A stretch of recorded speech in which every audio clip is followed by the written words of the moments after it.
saya Agus Siswadi SPD serta PPG dalam jabatan kategori 1 Angkatan 3 tahun 2023 pada Universitas Palangkaraya, Kalimantan Tengah, program studi bimbingan dan konseling dengan NIM PPG 23610021907002.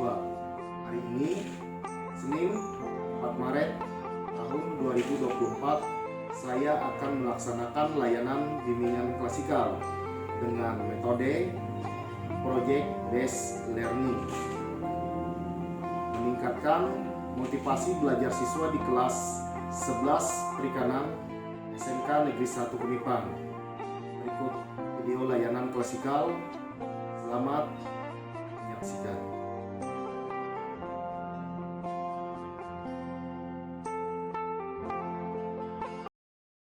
Pagi. Terima kasih ya.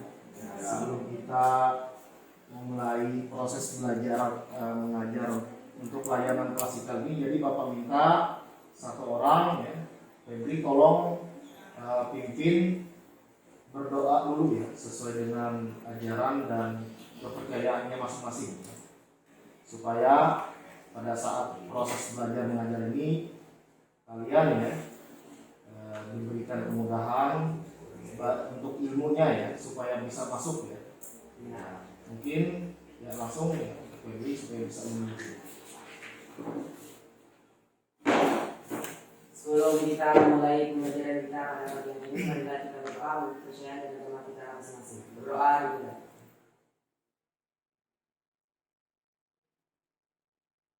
Berdoa selesai.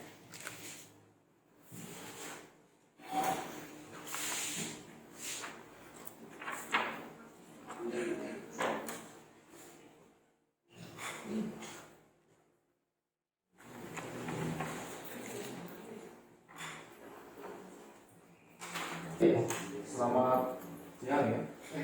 Selamat pagi ya. Pagi. Untuk selanjutnya Bapak melakukan absen dulu ya.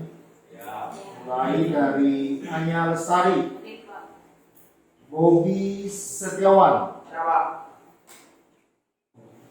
Lanjut yang ke berikutnya Diki Hartono. Esti sudah sudah berhenti ya. Ya. Sudah lock out. Lianti, Mariati, Mainka Sapitri, Norpiana Eltrin, M Hamdani, Febri Anugrah Wicaksono, Puput. Hadir semua ya. Totalnya ada 10 orang ya.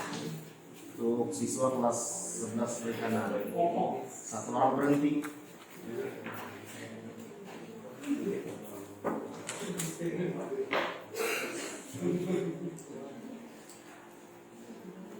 Nah, ini materinya tentang motivasi belajar ya. Coba kalian perhatikan ya.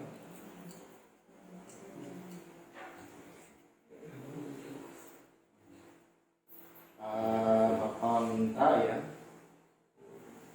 mungkin ada salah satu di antara kalian bisa membantu Bapak ya, apa yang dimaksud dengan motivasi belajar dari kelompok Febri atau kelompok yang di depan Bapak atau yang di samping Bapak. Mungkin bisa menjelaskan apa yang dimaksud dengan motivasi belajar.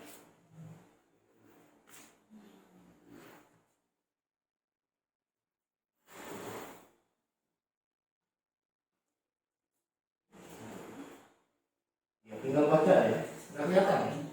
Nggak kelihatan.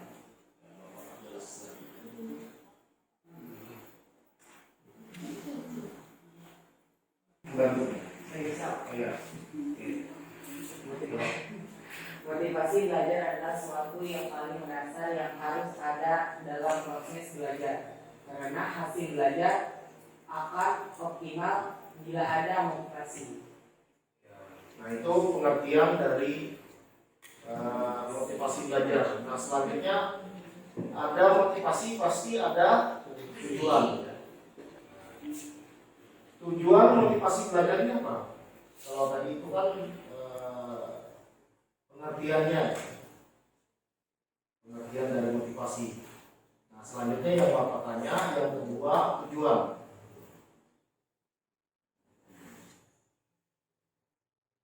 Tujuan seseorang untuk belajar itu apa?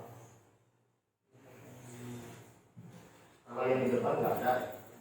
Nah, tujuan seseorang untuk belajar.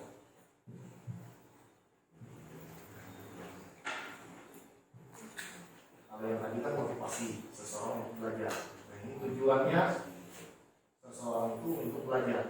Tujuan untuk belajar itu untuk mendapatkan ilmu dan ilmu tersebut dipraktekkan dalam kehidupan sosial maupun dalam dunia kerja. Ya, itu ya.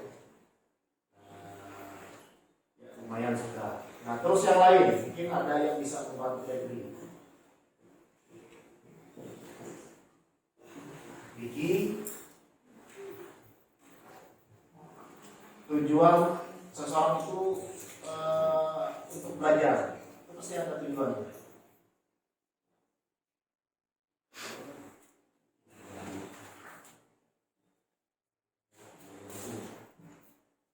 Yang di mungkin bisa menambahkan.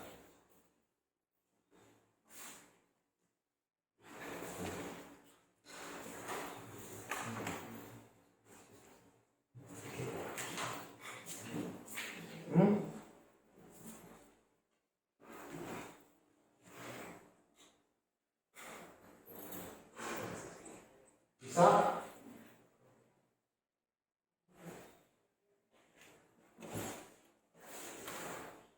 Puput.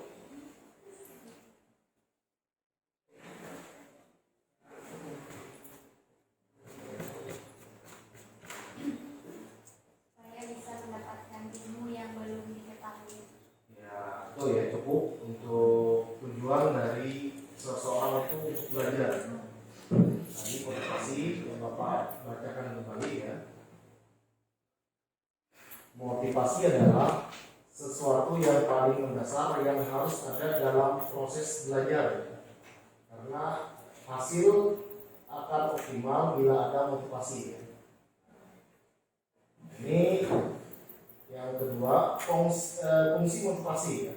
Nah, yang pertama sebagai pendorong ya untuk berbuat sesuatu dari setiap aktivitas ya yang dilakukan. Fungsi motivasi yang kedua yaitu sebagai penentu arah perbuatan, yakni ke arah tujuan yang ingin dicapai. Nah, selanjutnya fungsi yang ketiga ya, menyeleksi perbuatan. Lanjut yang terakhir ya, pendorong usaha untuk mencapai prestasi. Jadi ada 4 fungsi seseorang supaya ada motivasinya dalam belajar.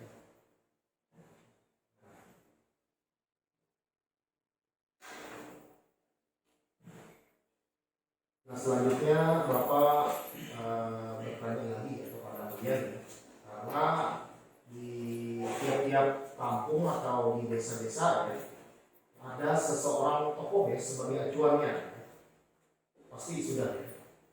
Misalnya di Asing Kumbang, seseorang yang sukses yang bisa dijadikan contoh ya, contohnya bisa itu orangnya basicnya di swasta ataupun di negeri ya. Yang swasta itu maksudnya pengusaha sukses ya, punya gedung waletnya, terus apa lagi ya, punya toko sembako dan lain sebagainya, mobilnya ada 2, 3, 4. Nah, itu mungkin salah satu aspek yang bisa dijadikan contoh ya. Nah, terus yang kedua lagi ya, tadi yang swasta ya, contoh yang kedua mungkin dari aspek apa ya?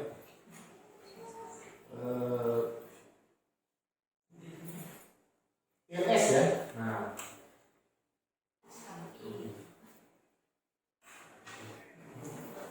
contohnya ya pegawai guru ya, guru baik itu SD, SMP, SMA ya, terus pegawai kecamatan ya,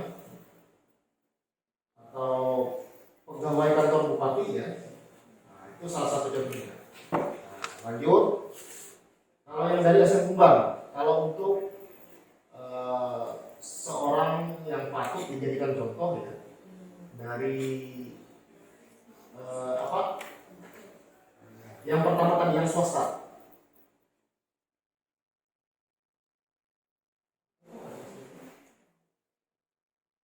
Mungkin ada nggak contohnya yang dari Asen Kumbang yang bisa dijadikan contoh buat kalian dalam kehidupan sehari-hari kalian? Itu sebagai bahan acuannya yang dari Asen Kumbang. Siapa namanya? Hah?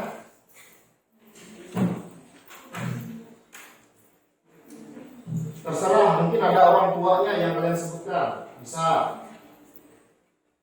Nah, hah? Siapa namanya? Ya, itu bergerak di bidang apa namanya? Swasta. Ya, di swastanya di bidang apa? Usaha walet ya? Ya, merantap. Hah? Merantap. Kayak di perusahaan juga di walet bisnis sendiri ya. Kalau tidak salah, Tutul itu ya, ada apa? Di samping bergerak di bidang itu ya, apa? Aduh, di YouTube juga ada ya? Ya. Bapak lupa nama channelnya. Dan pengikutnya juga lumayan ya di YouTube ya. Hah? Yang kreator. Nah, itu yang di swasta ya. Nah, selanjutnya yang di bidang ya pegawai negeri. Nggak usah jauh-jauh ya. Yang di kantor kecamatan. Itu kan dari Asen Kumbang ya. Itu bisa dijadikan contoh ya, sebagai bahan acuan kalian ya, terutama para siswa-siswi yang dari desa Asen Kumbang. Siapa yang dari Asen Kumbang yang di kantor kecamatan? Ada Supri, Pak Supri ya. Supriyadi. Panggilannya Ajiu.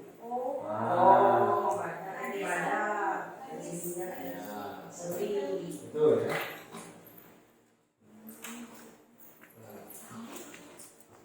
Itu yang dari Asen Kumbang ya. Yang dari Bawang coba. Pengusaha sukses yang bisa kalian jadi bahan acuannya ya.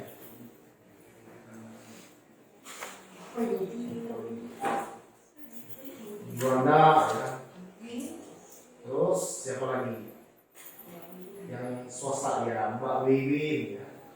Kalau ada orang itu ada beberapa sektor usaha yang dipegangnya ya. Walet, terus tambang emas ya. Kalau Mbak Wiwin itu bergerak di bidang apa? Wirausaha ya, berupa makanan ya. Nah itu ya, kenapa Bapak menjadikan mereka contoh ya, bahan acuan, karena itu nanti sebagai pedoman buat kalian, pedoman buat kalian supaya kedepannya ini saya bisa jadi ini seperti ini ya. Seperti bisa seperti jadi ini ya, bahkan lebihnya kalau bisa ya lebih sukses dari mereka lagi. Nah, itu ya.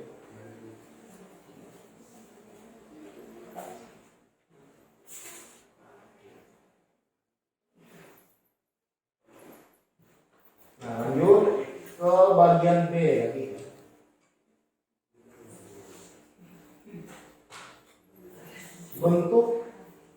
motivasi di sekolah.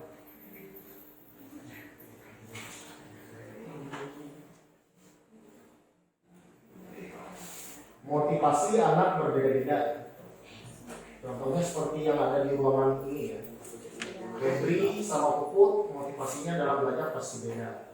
Terus Vicky sama Hamdani juga berbeda.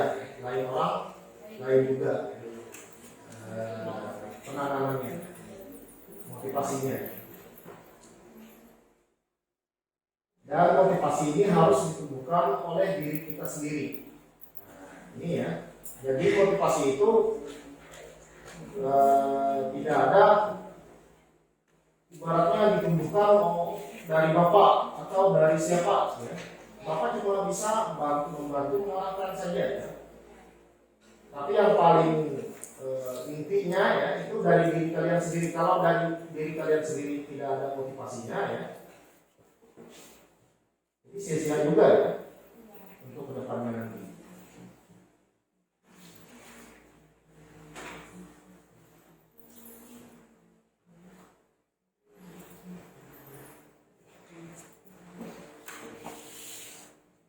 Lanjut untuk yang poin selanjutnya lagi ya, cara untuk menumbuhkan motivasi belajar siswa. Itu ada beberapa ya. Yang pertama memberikan angka, yang kedua memberi hadiah, yang ketiga kompetisi ya, yang keempat ego info payment. Yang pertama memberi angka ya. Guru dalam hal ini memerlukan unsur objektivitas ya, dalam memberi nilai. Yang hendaknya angka tersebut mencerminkan aspek kognitif ya, afektif dan psikomotor. Terus selanjutnya yang kedua,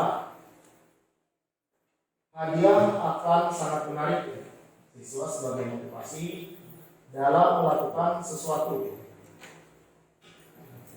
kerjaan. Hadiahnya sebagai penguat terhadap motivasi belajar siswa.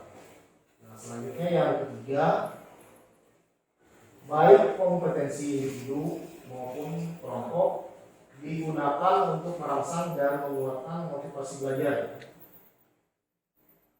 Nah, lanjut yang keempat, ego infotainment ya, adalah menumbuhkan kesadaran dalam diri siswa agar merasakan pentingnya tugas di sekolah dan menerimanya sebagai sesuatu tentangnya, sehingga siswa berusaha bekerja keras mengerjakan tugas dengan harga dirinya sebagai dominan.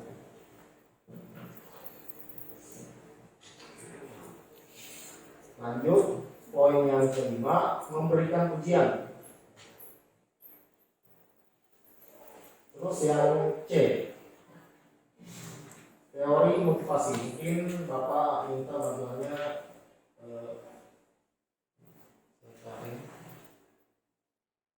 Nordiana Eltrin.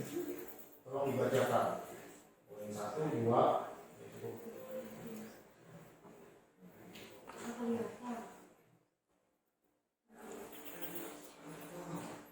maju ke depan sih.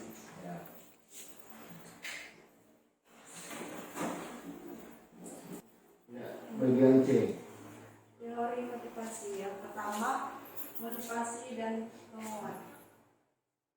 Skinner dan ahli teori tingkah laku mengungkapkan tindak perlu memisahkan antara teori belajar dan motivasi. Siswa yang telah Diberi penguatan untuk belajar dalam kurung nilai pujian akan termotivasi untuk belajar. Demikian juga siswa yang telah dihukum dalam belajarnya bakal tidak lagi termotivasi belajar. Yang kedua, hadiah dari penguatan. Tidak ada jaminan apakah hadiah akan menjadi penguat yang efektif karena bagi pemuat ditentukan oleh pribadi dan situasi. Nilai pemuat dari hadiah tergantung pada banyak faktor. Ya, lanjut nanti dulu ya. Yang ketiga dan keempat. Ya. Kognitif disonan. Teori yang menerapkan tentang tingkah laku seseorang dengan memberikan alasan untuk menunjukkan bahwa dirinya positif. Teori ini berpegang bahwa orang akan marah tidak senang jika nilai kepercayaannya ditentang oleh tingkah laku yang secara psikologi tidak konsisten. Untuk mengatasi ketidaksenangan ini, mereka mengubah tingkah lakunya dengan memberikan alasan yang kira-kira masuk akal. Yang keempat, teori atribusi. Mencari penjelasan dan mencoba untuk mengerti mengapa seseorang memberikan alasan, terutama jika seseorang mengalami kegagalan atau kesuksesan. Seseorang mencoba untuk menanyakan bahwa dirinya positif, memberikan kesan teori ini berfungsi bagaimana siswa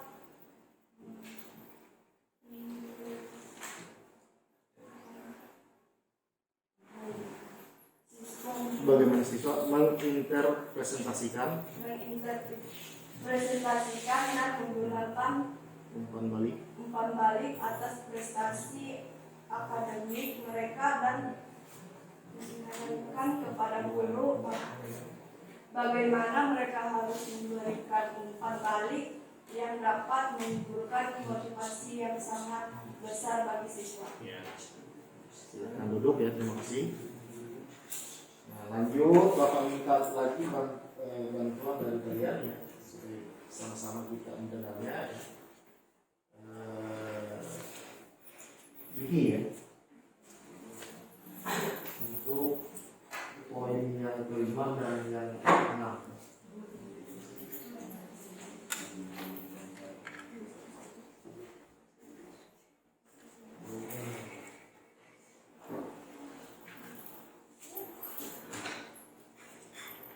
Yang kelima, self worth atau menghargai dirinya sendiri. Teori ini menggunakan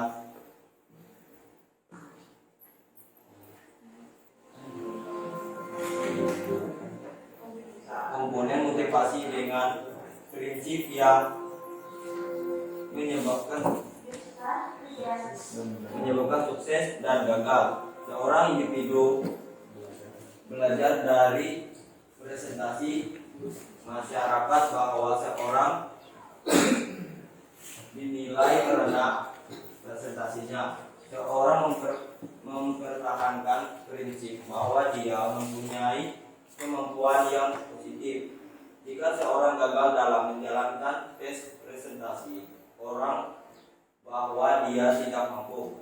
Kegagalan menciptakan perasaan diri yang tidak berharga dan menolak dirinya sendiri. Kemudian yang keenam,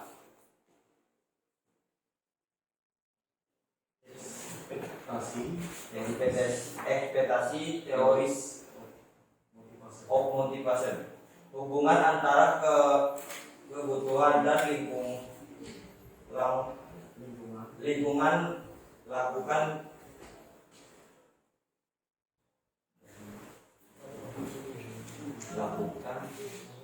Dan tingkah laku adalah individu.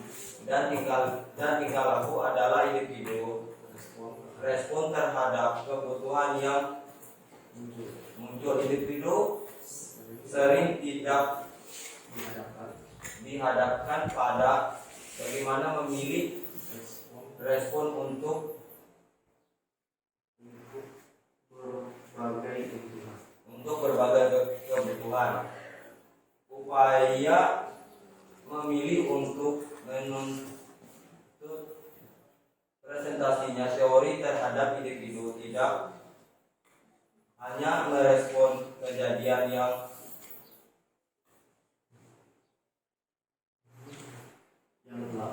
yang telah terjadi terhadap mereka, merespon hal-hal yang mungkin dan diharapkan akan terjadi. Ya, terima kasih. Mohon maaf, apa tulisnya agak kurang ya, sehingga kurang begitu jelas pada saat kalian baca. Ya. Nah itu beberapa teori, baik itu pengertian dari motivasi belajar dan tujuan. Nah selanjutnya ya, Bapak minta ini Bapak bagi ya, ada link LKPD ya dan Google Form supaya kalian langsung mengisinya ya. Jangan lupa nama, kelas, terus biodatanya ya, supaya diketik di situ ya, jangan sampai ketinggalan. Semuanya membawa HP kan? Ya. HP-nya silahkan dikeluarkan, linknya sudah Bapak bagikan ya, baik itu link KPD maupun Google Form-nya ya. Langsung supaya waktunya tidak tersita ya, langsung dikerjakan.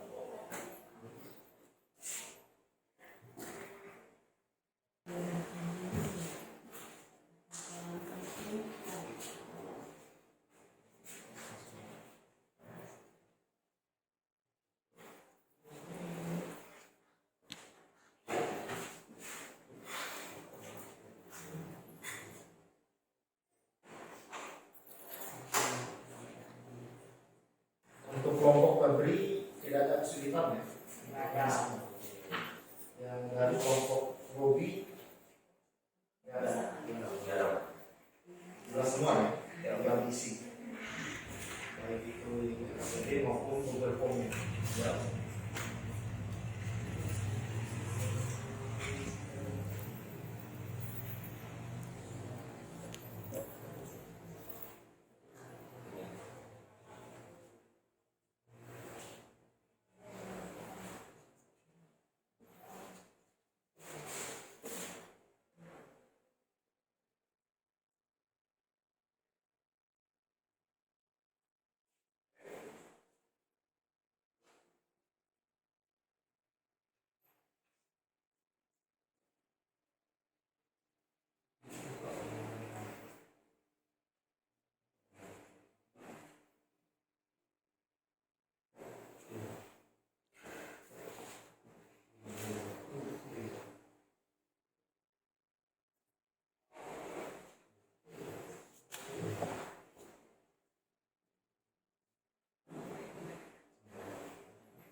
Anya Lestari sudah masih mengerjakan.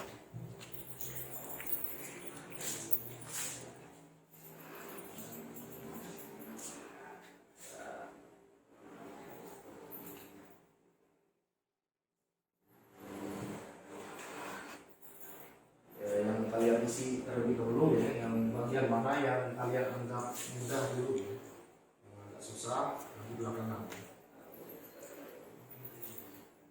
Yang di masih berjalan ya.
sepertinya sudah selesai semua ya, Sudah. untuk pengisian link LPPD dan Google Form-nya. Ya, sebelum kita lanjut ya, jadi Bapak minta semuanya berdiri dulu.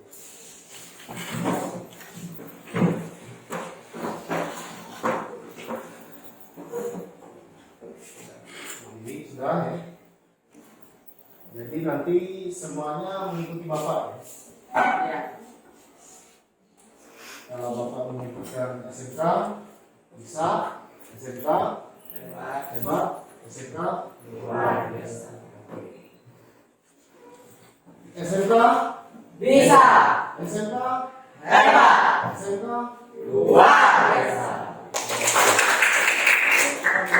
Tolong diulang sekalian ya. Masih kurang kompak ya, sedikit. Ya, mulai. SMK Bisa. SMK Hebat. SMK Luar biasa.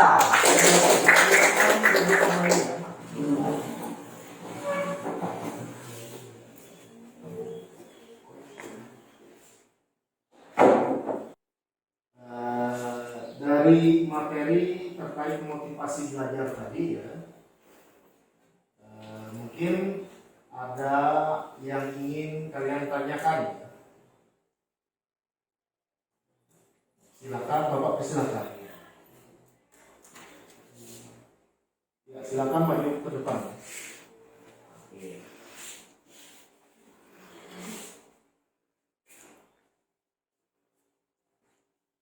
Baiklah, saya akan bertanya, bagaimana cara memberikan motivasi melalui gerakan tubuh?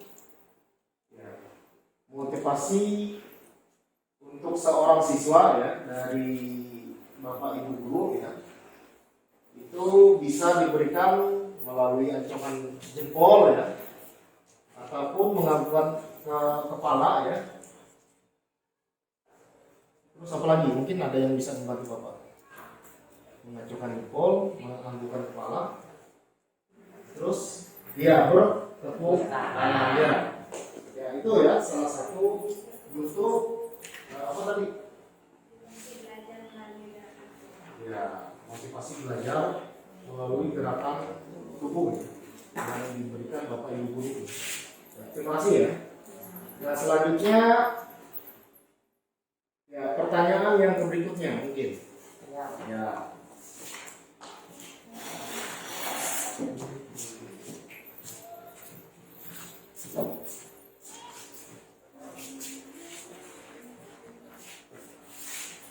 Baik, saya Febri ingin bertanya faktor yang mempengaruhi motivasi belajar.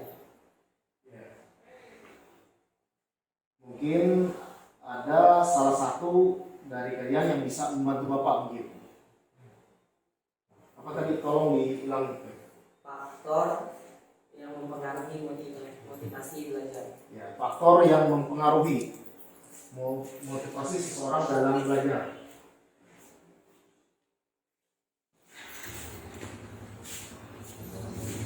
Ya, mungkin bisa ya Eltrin ya, Elviana Eltrin. Faktor yang mempengaruhi motivasi belajar.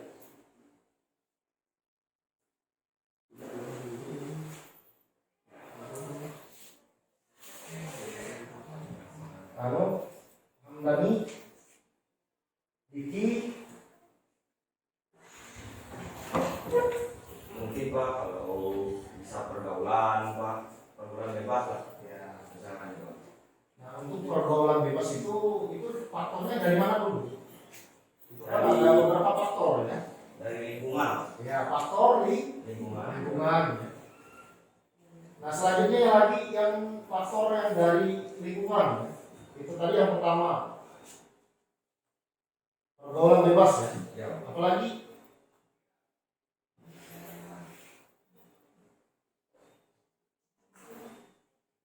Keluarga Pak, ya, faktor lingkungan keluarga. Contohnya seperti apa? misalkan bisa kita kan lagi belajar apa gitu kan Pak, ada orang tua sama Pak, ibu di rumah Pak. Ya. Jadi kan kepikiran di belajar apa? Itu ya salah satu faktor baik itu di lingkungan keluarga dan lingkungan masyarakat Ya. contohnya.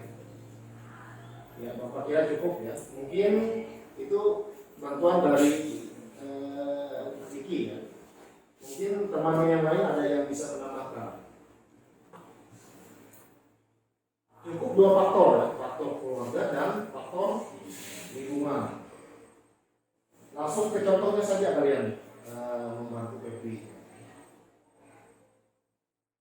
Yanti mungkin bisa membantu atau kumpul. Ya Bapak kira cukup ya. Nah untuk bantuan jawaban dari Vicky tadi sudah mewakili sudah Bapak anggap ya. Untuk pertanyaan yang diajukan Febri. Ya, silakan duduk.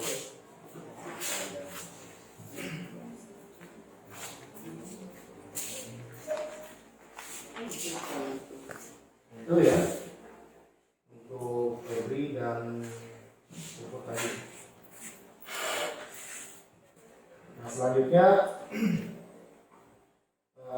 terkait materi tadi ya, Bapak menyimpulkan ya, motivasi itu sangatlah penting ya untuk menunjang kegiatan belajar mengajar seseorang ya. Karena dengan adanya motivasi maka belajar tidak akan terasa berat ya. Nah itu ya, untuk kesimpulannya. Nah selanjutnya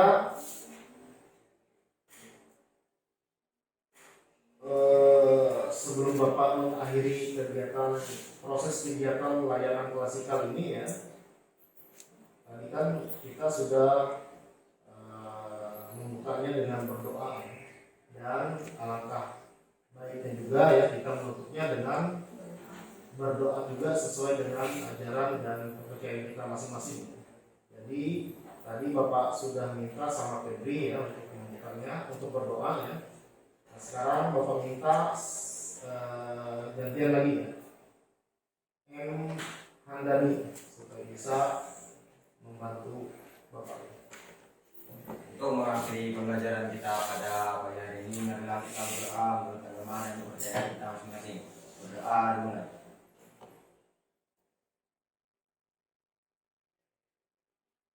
Doa selesai. Ya, selamat siang. Siap. Terima kasih Bang. Gitu kan.